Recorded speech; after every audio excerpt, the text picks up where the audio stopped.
Hello guys, you're welcome to my YouTube channel. So remember, this is Health with Figure. So in this video, I'm going to be talking about a very fascinating and important topic, which is the mysterious origin of the SS genotype. So now, some people mistake genotype for blood group. Do you understand?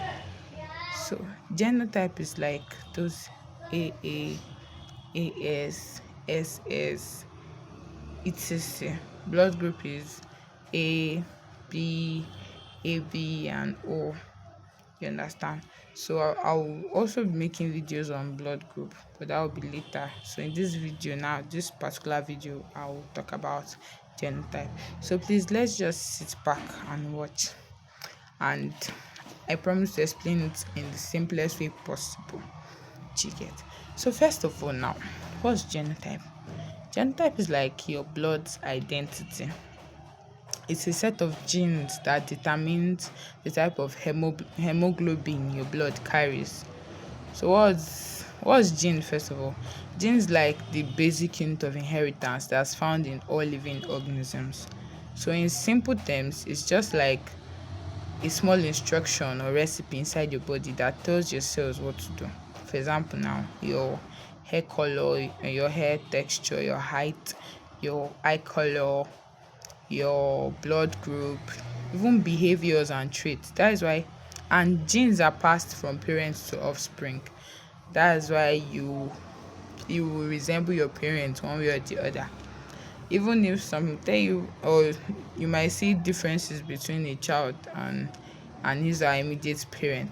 So even if they don't resemble their immediate parents, there will shall be a characteristics between them and maybe their grandparent or something.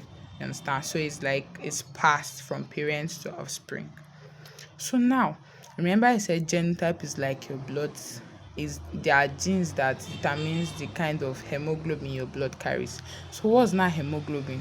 Hemoglobin is that red pigment that transports oxygen throughout your body. So functions of hemoglobin.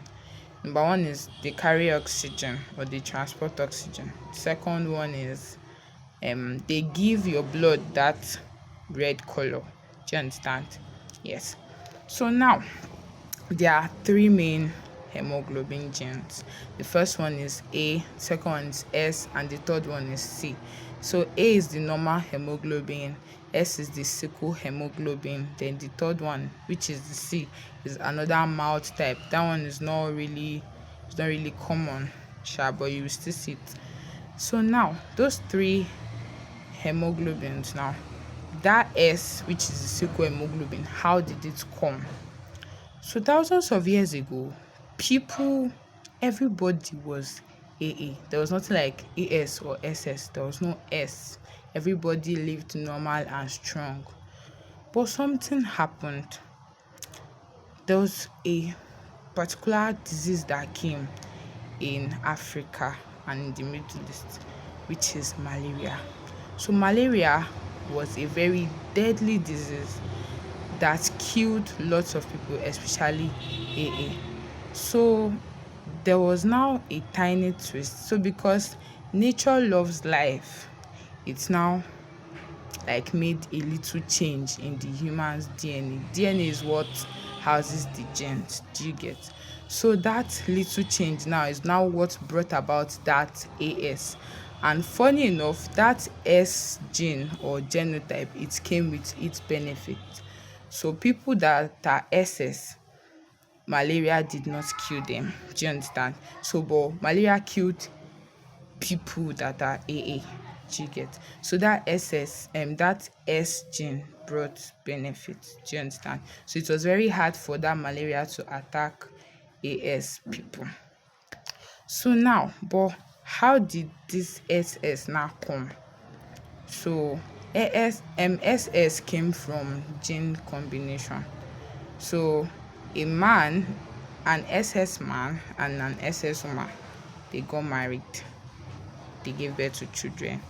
And normally in genetics, let's say they give birth to 4 children, one of the child or 25% of the child will be AA, 50% of the child will be AS, and 25% of the child will be SS.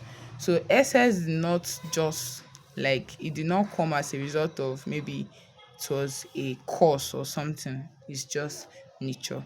Do you understand? So in my next video now, which is the part two, this one is the part one, I'm going to be explaining how did, like, what happens when AS and AS marries today, and why it still exists. Do you get? Please, if you have not liked and shared my video, please, I'm begging you, subscribe and like. Thank you. So watch out for part two.